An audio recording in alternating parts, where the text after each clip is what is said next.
Alright, everybody. We are back for round 4 of tonight's standard FNM from Lost Legion Games and Comics in South Charleston, West Virginia. I apologize. I thought there was going to be 5 rounds, but with just 24 people, 4 rounds will do. And so we approach our winning in round. Our two 3-0 players, Max Turner and Garrett Meadows, are drawing in. I thought they were going to be in here commentating, but they're making the more important trip to Arby's apparently. So that you'll have that sometimes. Let's talk about the feature match we have for you here in round 4. On the left, Jeromie Lanham. We saw him. No, we didn't see him tonight. He's yet to be on camera. He is playing a blue-white flash deck. He played here, I don't know, a little bit before Christmas, was playing the same deck. It's basically the same thing. And his opponent on the right, Buchanan, who's from basically the next shop over. He and a couple other people came up to visit, and I believe he is playing Golgari aggro. I'm joined here in the broom closet by Justin Harper, right? Yes. Did you play either of these guys tonight? Don't think so. Okay. I know what Jeremy's playing for sure. Not as sure about what Corey is playing, but we'll figure that out soon enough. Jeromie is 2-1, Corey is 2-0-1, so the winner of this match definitely makes it in. If Corey loses, he might still be able to get in. So he's playing some kind of junk Reanimator, it looks like.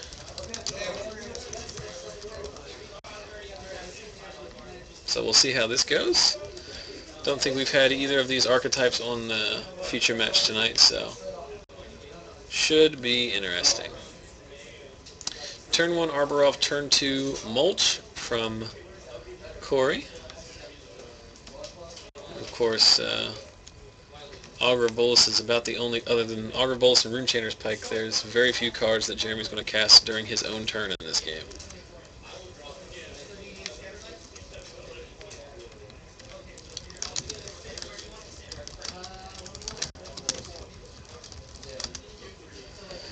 Alright.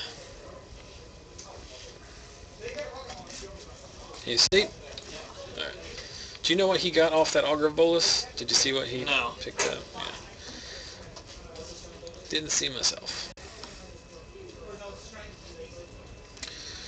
So Corey's going to cast the front half of Lingering Souls. So I imagine there's a copy of Craterhoof Behemoth in this deck. Seems only logical, right? Possibly.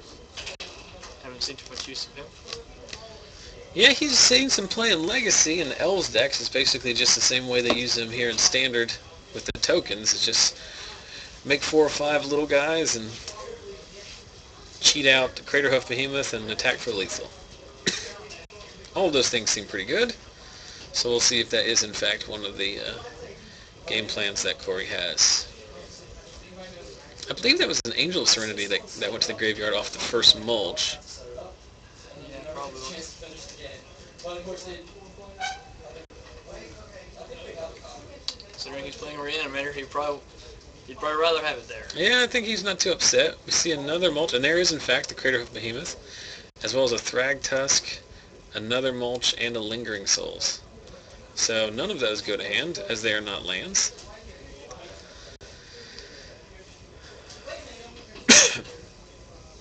See if Corey can find an Unburial Rites and reanimate one of those fatties.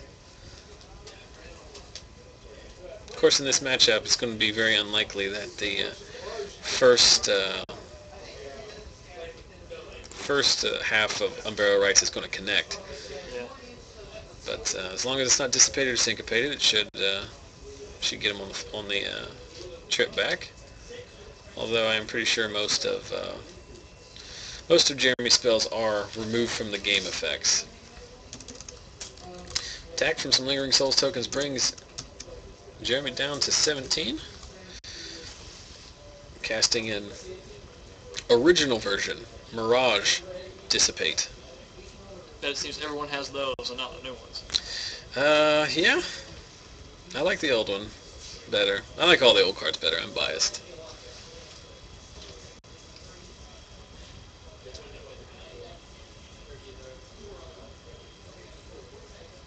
Chat seems to have somehow... There's a question about that being...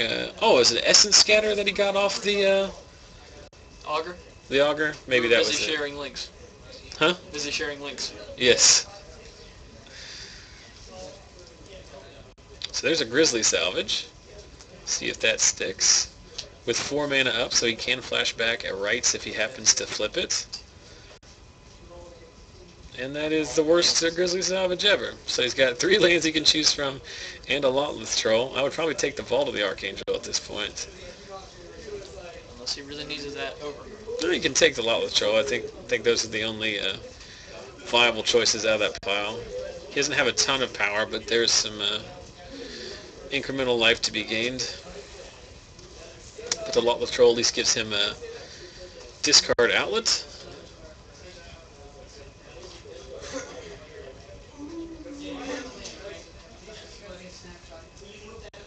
He's going to flash back the Lingering Souls. That seems to have stuck. Looking at Jeremy's hand, he has an Angel. He has a Think Twice. What's he waiting for? Well, I think he's holding Counter Magic up. He just loses at this point to Unburial Rights, cast from the hand. Yeah. Because he's got so many tokens, so... While he is missing land drops and he isn't advancing his board state, at least he's not auto-losing. Plus now he has Rewind as well, so he can rewind Corey's next spell. Yep. You mind another one? Absolutely. Absolutely. Oh, you mind? I don't mind. I inadvertently trolled you, I think. So we're now joined by Alec Myers. How are you doing tonight, Alec? I'm in 4th place. So you could draw in? Yeah. Okay. Yeah, there's not many people here, so it seems pretty good. And you are playing, don't tell me, Solar Flare, basically. Yeah, Solar Flare, because it has the Reanimator stuff. Yes. Like Yeah, we saw you at the end of round 1, I think. Yeah. I wish we got the first game. It was a lot better than Well, the first game lasted like 1,000 hours. That's why it was way better. Chat says Zach troll. I had... Wait, what? Oh, yeah, because I inadvertently trolled Alex here. So, What? I was just going to fill you in on what we're watching. We have got on the left Jeremy Lanham, and for some reason I realize now that the O... is capitalized. Well, the O is a 0, in fact, because I'm very bad at what I do. I know But someone he... to see along. Well, feel free to... You can correct me, it's not going to hurt my I just want to feelings. see along. Yeah, so he's playing Blue-White Flash, and then Corey Buchanan on the right is playing Junk Reanimator. Yeah, I played Corey last round. And did you win or lose? I lost him. It's not a very good matchup for you. Well, I'd see it's fine, but he's got enough aggro to... He doesn't have to necessarily lean on the Reanimator. He can just try and pound you. But you do have counter magic. Yeah, I didn't get enough dissipates for the last game. The reason I won the one game I did is because I had... Dissipate? I actually got Syncopate? him out with Jace, which milling a Reanimator deck is the best thing. Yeah. So there's 6 mana for Unburial Rights. That's going to get rewound. We knew he had that, and we also know that he has Restoration Angel, which is going to come in end of turn as well. Jeremy choosing to sit back on Rewind rather than flash in the Angel and eat a token. That obviously because... Let's see what he does this time. Unburial Rights is a big threat. well, he's got a Crater Hoof in the bin. Yeah, that sounds like probably win. We did not see. Didn't he hardcast that Unburial Rights? Huh? That turn, did he hardcast? Like, I mean, was it from Yeah, the he hand? cast it from his hand, yeah. Okay, so he still has it. Yes. He's getting ready. And I have no idea Because what he has a angel in the graveyard. Jeremy's already cycled through 1 Dissipate. And I think he plays Syncopates too, but I could be wrong. I think everyone who plays blue plays Syncopate just about now. I hate to play Syncopate, honestly. Like, I just wish it was It makes you feel Mana cheap. League. No, I just wish it was Mana League. Oh, I'm Yeah. so sick of Mana League. I'm glad. I am too. I mean, but you guys I want got to see Birdsy. you got your 2 years of Mana League in. Like, now you can sit it. If you I got can't, your whole life of Mana League. I mean, I don't know. Like, it's.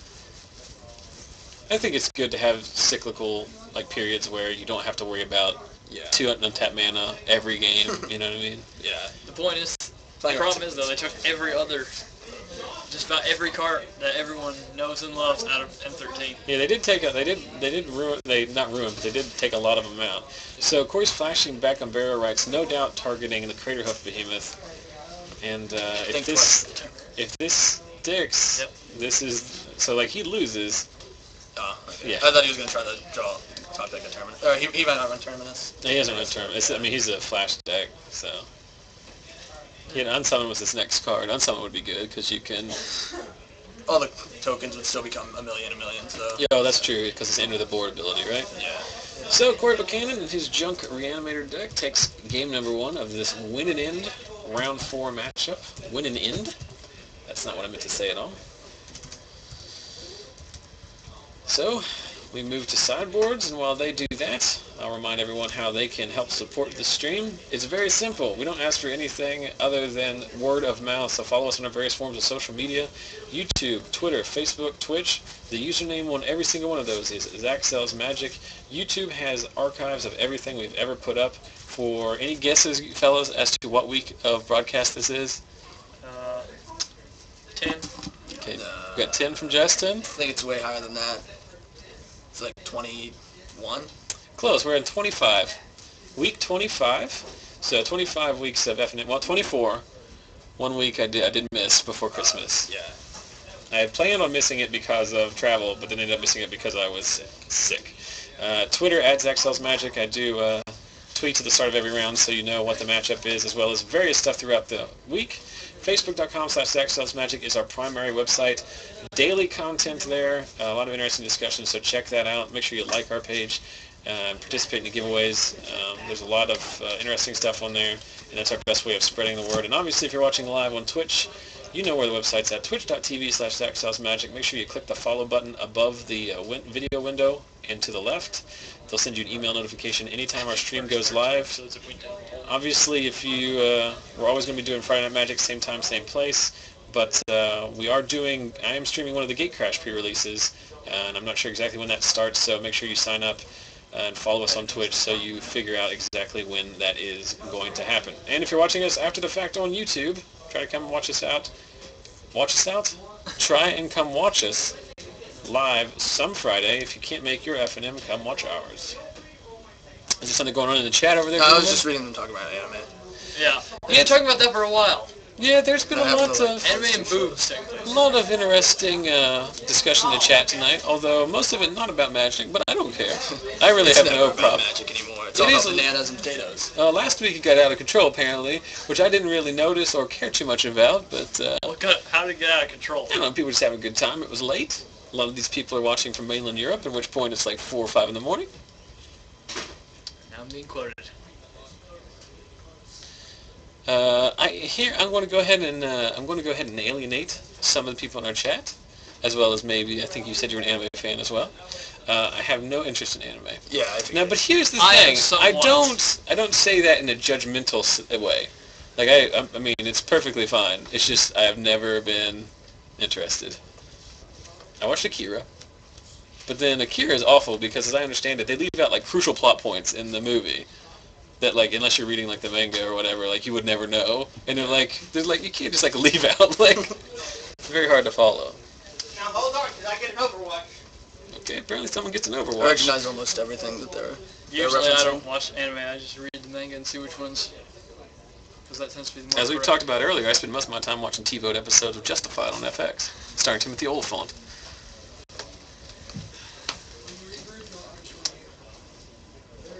So I'd like to give a shout out to Swifty2400, who's another first-time live viewer, watches on YouTube, but getting to watch live for the first time this week, so thanks to him for the support. There's a couple people tonight that have mentioned that they're watching for the first time.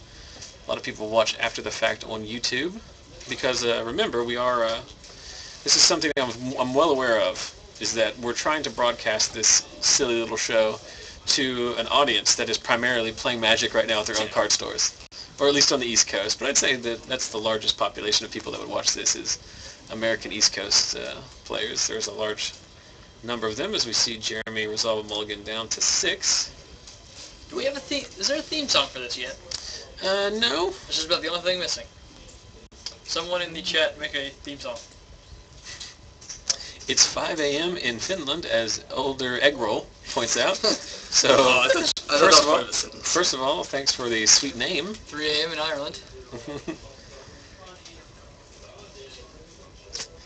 If you had told me 25 weeks ago that we were going to be doing this thing 150 50 people average we're going to watch every week. And most of them were in the chat were going to be from like places like Europe, watching at like 4 in the morning. I would have just like laughed in your face. I still don't understand it, but I think it's cool. The first time we did it, literally one person watched, and Yeah. it was you. Yeah, there's more than one, but it was like 2 or 3, and they're all people that I knew. And they were all, and a lot of them were here. Did they start finding out about it after you posted it on YouTube? Or something? Well, that helped, and then I just figured out how to better market the stream. Mm-hmm. A lot of it comes with you can assign your stream to like Magic, so it knows that like if you're watching another Magic stream, it'll suggest this one because it's also Magic. But before, for like the first 3 weeks, I didn't have it affiliated with any game, so people just found it like I don't know how they found it, but after I figured that out, it got a lot better. So we'll talk about the game here quickly. Turn 1 Deathrite Shaman into turn 2 Mulch from Corey.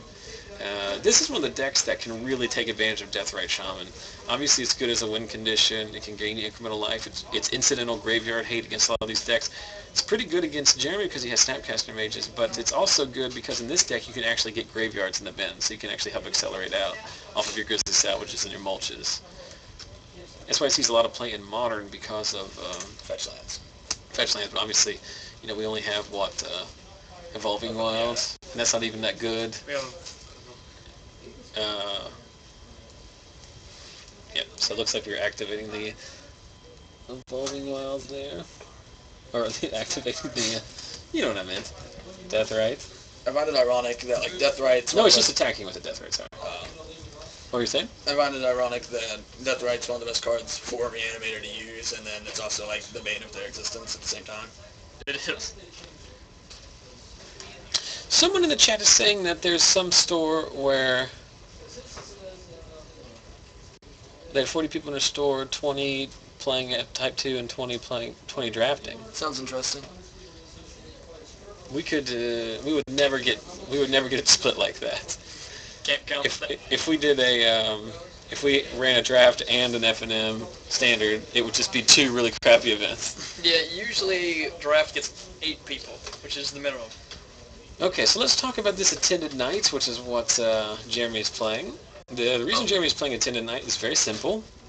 He was borrowing Geist of St. Trass and had to give them back, so he is scrambling for a slot filler. And the reason he's playing Attended Night is because it makes 2 bodies, and so it's 2 things that can carry a pike. So I'm talking to him earlier. I think it's a fine. You do what you got to do. If you don't have the Geist laying around, you got to find something to play. So that's the reason we see it relatively. Knight is pretty much equal to Geist. I don't agree with you there. One of the guys said Knight is equal to Geist. I'm actually someone who really doesn't like Geist in Standard. Just because, like, Borderland Ranger says destroy target Geist St. Trap, fetch a land on him. And he's going to exile the Purify from the grave while Jeremy is tapped out so that Jeremy can't flash it back. It's going to drop him to 15. And again, yes, there's a question in the chat. Is that in fact an Attended Night? It is an Attended Night, and he's playing it for the exact reasons I just mentioned, which is that he had to give back the Geist of St. Trap that he was borrowing this week, and so he doesn't have, sometimes you don't have the best cards available. I don't want to get out of here. Who is the beep that is talking about the Borderland Ranger and Geist? I think they're talking about you. Yeah, I know. What are you talking about, Borderland Ranger? I don't remember that at all. I said Borderland Ranger destroys target Geist, you fetch a land, and lose 4 land. And then they say get him out of here. I haven't seen Borderland Rangers in the deck for a long time. You haven't seen a Borderland Ranger in a deck? For a long time. You apparently have not seen me play. Oh, were you playing those tonight? I've always had those in my deck since Avison, just because I can't get anything else. What kind of deck were you playing tonight, Justin? White-green aggro. Okay. Seems like a very popular choice. Last week, 2 of the top 4 were white-green aggro. Traditionally, they do egg roll. They can't. If somebody asks a question, make sure you repeat the question because people who watch on YouTube can't see the chat. So what was the question? It was, doesn't Naya play Borderland Ranger? Yeah, it used to. I don't know if it still does. The Naya decks that I've seen lately don't really have any room for it because they're jamming so many other good cards in it. And after they pick up all the Boros cards from Gatecrash, it'll be interesting to see. He just got Swift Justice. What the heck is a Swift Justice? +1/+0 lifelink for strike. Is that like a sideboard card, or what is... Yeah, he runs the main, I'm pretty sure. I've heard him talking about it in the past. He likes to, I think an exact quote from him is use Snapcaster to kill Dragtusk. It's a common. That's why nobody knows about it. I know about it because Ravnica sealed. I mean, I guess in a Snapcaster deck you're going to get a lot better. I guess it does. Snapcaster trades with targets Dragtusk. Yeah. Seems an interesting choice. No one expects it, I'm sure. Yeah. So I'm sure that's that, what you said. So it helps his Attended Knight trade with the Loxodon Smiter. Hello, board. Seemed pretty good. I did not realize that was a Magic card until just now. I mean, I probably played with it in some kind of limited thing, but... Swift Justice is great, says Rig Ray. WTF. He chose the wrong creature, says Vince Tall. Yeah. Make sure we don't just devolve into just reading everything that's in the chat. So it's interesting. I'm not sure what they're saying. He chose the wrong creature. I thought he did target the token. I don't know why he did that. Does the Attended Knight have first strike itself? No, it gives first strike. Oh yeah, it does. It does. Yeah, it does. And then the soldier does not. So he did just make a mistake then, because otherwise he would have been able to trade with the Smiter and not losing the creatures, right? Yeah. That seems like a pretty drastic swing, right?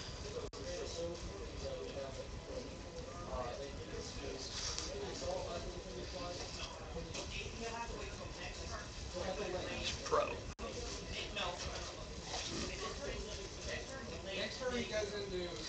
Alright, so Corey reassembling his board state here. He has all the mana in the world, nothing really to do with it. It's the opposite of Jeremy. Well, Jeremy's deck can survive on 4 lands. Thragtusk. Thragtuskington. Luke Soden, 4/4. Just the spelling. What is it? Luke Soden instead of Loxodon. Oh. So Thragtusk comes down, puts Corey back up to 23. Oh, Jeremy's at 16. I have the score wrong.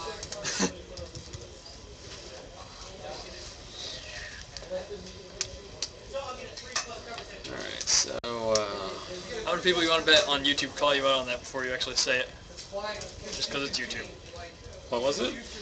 On the fact that you didn't have the score right, people on YouTube are going to, like, get all... Oh, they love to... I got a complaint, or not a complaint necessarily, because it didn't have, like, a negative connotation, but someone corrected the life totals on a game from October this week. Somebody sent me in the comments that says, hey, I know it's kind of late, but in this one game, he should have gone to 5 instead of 7. There's a phone on the screen.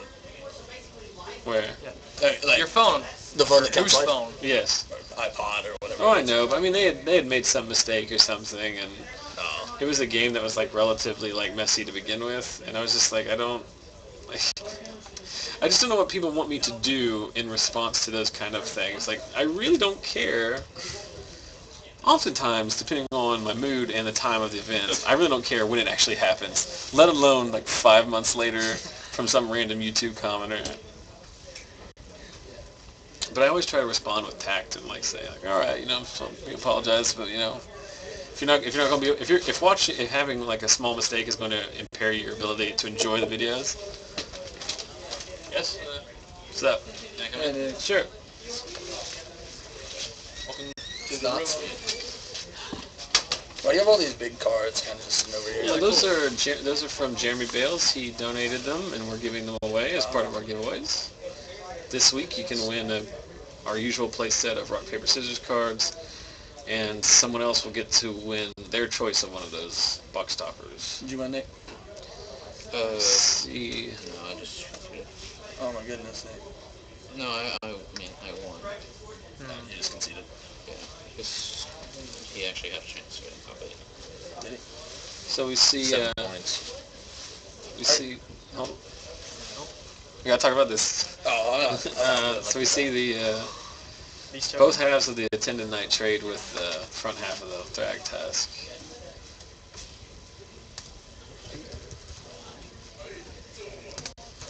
I can hear Logan out there. Yeah. He's so far away, too. He's a Well, loud it doesn't guy. really... It doesn't really help that we have a hole in the wall. Logan's just loud.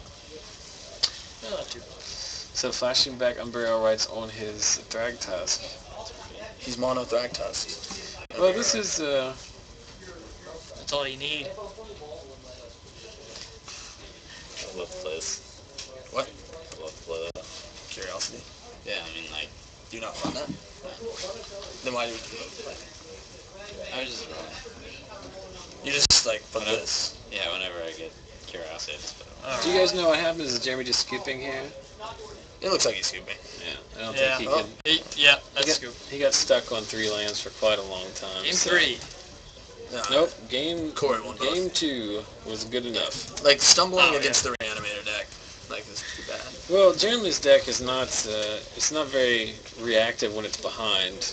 It can set tempo and can keep up, but. And he lost a Mythic. So congratulations, Corey Buchanan. He moves to the top. Top. Are you What do you top 4? Seeing if anyone is still playing. Is there anybody still playing out there? It doesn't look like it. Isn't Logan? I think it's done. He was complaining about his draws, and he Quite drew true. Silvercliff Paladin and Rancor, so wasn't trying to kill. So are you going to be streaming the pre-release? Yes, I am. We're going to do the Sunday pre-release.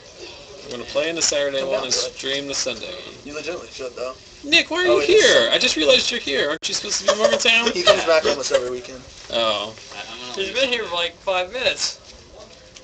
No, I didn't mean physically here in the building. I meant here in the Charleston metro area. Well, we get Monday off, so, What holiday is it? Martin Luther King died. and I've forgotten some stuff, so, Alright. yeah. You're not Jordan. What do you study? Chemical engineering? Yeah. Oh, that's the worst. Aren't you switching it? I'm I thinking was about- sad you were. I'm thinking about pharmaceuticals next year. I can't switch it anymore, just so. You're thinking about what? Pharmaceuticals. Oh, 110K, starting out. it's not all about money. It's all about money. That's where I go. Pharmaceutical sales or like just pharmacy? Pharmacy. Yeah. Yeah, you also work for it. You work like 65 hours a week. Yeah, yeah. A friend of mine went to UC down here for pharmacy school. Why are we talking about our chosen career path? I don't We know. did this So last I'm week, Zach. This is Alec, Nick, the floating torso of Nick Reed, and Justin Harper.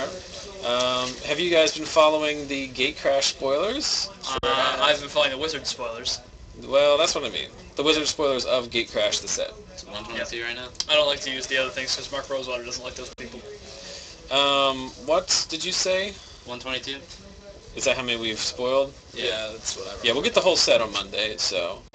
Oh, really? Yep. Yeah, so are you all familiar with the primordial cycle? Yes. So talked about they it last week. finally revealed the last 2. Yeah, we did talk about that when you were in here, Alec. Limited Yeah. Provider Rule is not that awesome. So this one is really good. Yeah. Sadly, I didn't say this on camera, but to Logan, like a few days ago, I was talking about what the red would do. Yeah, and I- I said insurrection. I had the same kind of thing on that. And it's actually better than Insurrection because it's target... Oh, no, it is target creature, so it is Yeah. Insurrection. But the fact that it's like a 6/4... Like, Insurrection costs 8, right? 5 and 3 red? Yeah. And it's also not a creature itself. Like, this but is... it takes control of all creatures. Yeah. But still, this is a good in between. It's not nearly as strong as some of the other ones. The green one seems to be the Yeah, most powerful. so this one kind of explains itself. But basically, for those of you unfamiliar, there's a something primordial in Gatecrash for every color, and it is a big creature that is on theme with something that's the colors do. The white one you get to, and it's for every other creature. These cards are clearly designed for Commander, and they all go automatically into any Commander deck with those appropriate colors. The white one exiles a creature for every opponent, and I believe it has Vigilance as well. Yes, it does. This one has haste, Yeah, you can and see the you rest. basically Insurrection, 1 creature from every player. The black one reanimates a creature from everybody's graveyard, right? Yeah. Into your play. You get to choose. And then the blue one is Spelltwine for every player. Basically, you not for yourself, but you get to cast instant sorcery from each opponent's graveyard.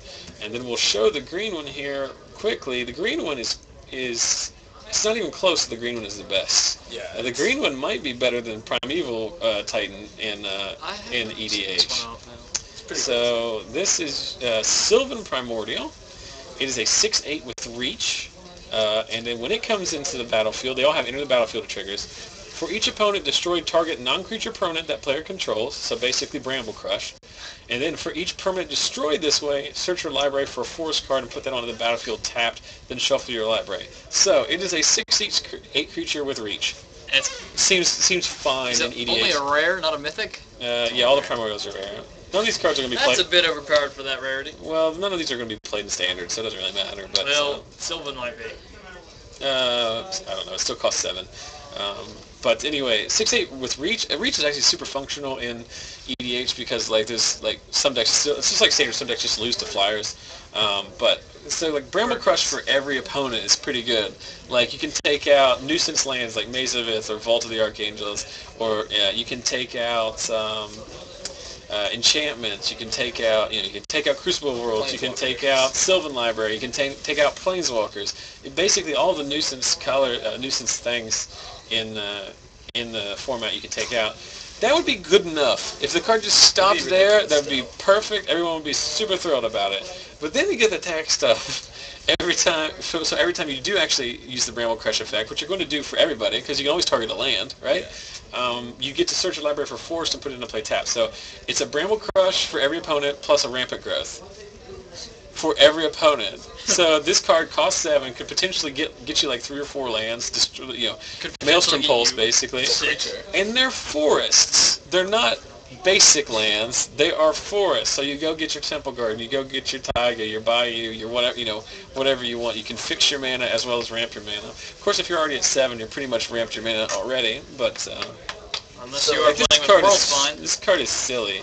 Like the only thing that I mentioned, it's comparisons to Primeval Titan.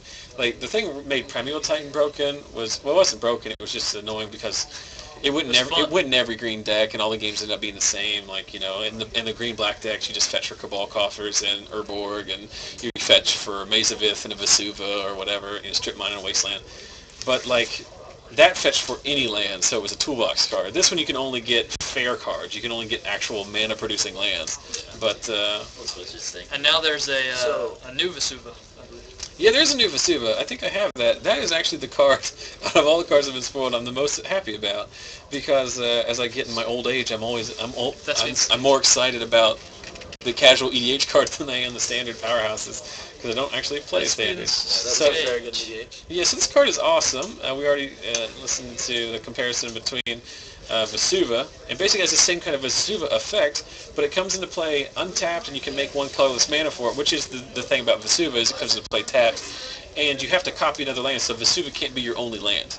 But for 2, and tapping it, you can make it a copy of target lands, and it gains its ability, so you can keep copying every time if you want to. So you can make this a copy of the best land on the field for fixing purposes. If you absolutely need to, you can make it a copy of like Strip Mine or Wasteland or something to nug something. I'll take a look at it. Yeah. Yeah, I'm going to leave for about 20 minutes or so. Okay. Yeah. But it's clearly like the best case scenario as far as stuff goes. I apologize. I did get. So, question. Are the primordial, how those a cycle of uncounterable things for each guild, has that been replaced with the primordials for this set? I believe so. I don't know if it's necessarily replaced. They have cycles of cards in all sets for a lot of different reasons, but it's just a cycle of cards that they've gone with. I'm excited for them in the sense that it's fun to see cool cards for EDH. I will enjoy playing with them, but I'm a little bit concerned about how good these EDH cards are getting. You know what I mean? Because those cards aren't going to see play in standard. They're not strong enough. They cost too much. But in EDH, you always have 1,000,000 mana. You should if you build your EDH deck, right? So particularly if you're playing with that. What's that Zendikar card that gets stronger for green mana in your pool? Omnath. Yeah. I guess pretty good. So what's the chat think about? So about legendary landslide. Yeah, Steve Lie 101. Steve, I believe, is his real name. He's keeping me honest. It's not better than Primeval Titan, but it's very strong effect. Good to see Nick Pitchford is also joining us in the chat. He's another one of our dedicated regulars. Better late than never, right? So I think that the black one could almost be constructed playable if it was each like, if it was your own graveyard too, because even in Standard, if you reanimate it, you're able to get 3 creatures out of 1. Yes. Well, it's just your opponent. Yeah, that's why I said if it was each Yes. player. And do you remember what that one was called? I don't know if I have that on here. What? Sepulchral? Boom. Nailed it. Yep, so here's the other primordial that we were talking about. It's Grave Titan only. It's Grave Titan. Sure. 5/4 intimidates with the effect that when it comes into play, put 1 target creature card from that player's graveyard onto the battlefield for each opponent. So basically you get to reanimate. It's basically a rise from the grave for every opponent, and it is 5/4 intimidate in and of itself, you know. So I mean, all these cards just have like super strong effects. It's very difficult to dream up an EDH deck where you wouldn't want to play one of these. Gatecrash is very themed on multiplayer, it seems. Let's look at one more here that I can find. Let's see if I can find another good one. People talking about you can use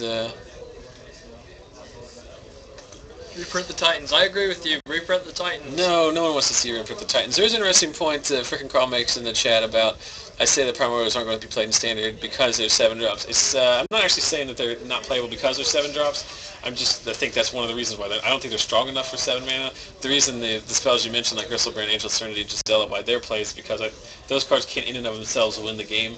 I don't think these primordials are nearly as good when played by themselves against a single opponent. I think they want to see the new blue-green mythic. Okay. Right. Is it Simic Manipulate? No, that's not it. That is a pretty good one, though. I like that one. Saw that one today. I believe they might be talking about Zagana or the Biomancer. That's probably the one we're talking about, Biomancer. No, yeah, Master Biomancer. Yeah. So this card is really good. This card is this is really good. I'm not very good when it comes to card evaluation, I'll admit, but this card seems amazing to me. So it's a 2/4 Elf Wizard for 2, a green and a blue. Each other creature you control enters the battlefield with a number of additional +1/+1 counters on it equal to Master Biomancer's power, and is a mutant in addition to its other types. So it comes in with those counters on it. No, it enters the battlefield with them. Yeah. So after this, Biomancer is already 2/4, so every creature is going to come in with +2/+2. So if there's some kind of Vance, token deck or something like that, I mean, this guy gets out of control really quickly. And then with Evolve and whatnot, there's a lot of synergies with other cards that have been revealed. A lot of pumping. Question about what guild I'm playing in the pre-release. I haven't decided yet. It's either Simic or Boros. Both of those pools. Go with Simic. Too many people are already saying Boros. Me and Jordan are all alone. Well, I mean, it is what it is. Here comes the next round. I'll go grab that. Yeah. All right. So next round is coming up. Master Biomancer is pretty cool. I apologize for a million people coming in and out of here, but it's kind of scatterbrained tonight. But they're going to pair up for the top 8. We want to go out and take a quick break. We'll be right back with the top 8 coverage of quarterfinals. It's very early tonight. It's only 10 o'clock, so we might actually get a top 8 played out. So hopefully we get some action for you. So stay tuned with us. We'll be back here shortly with the top 8.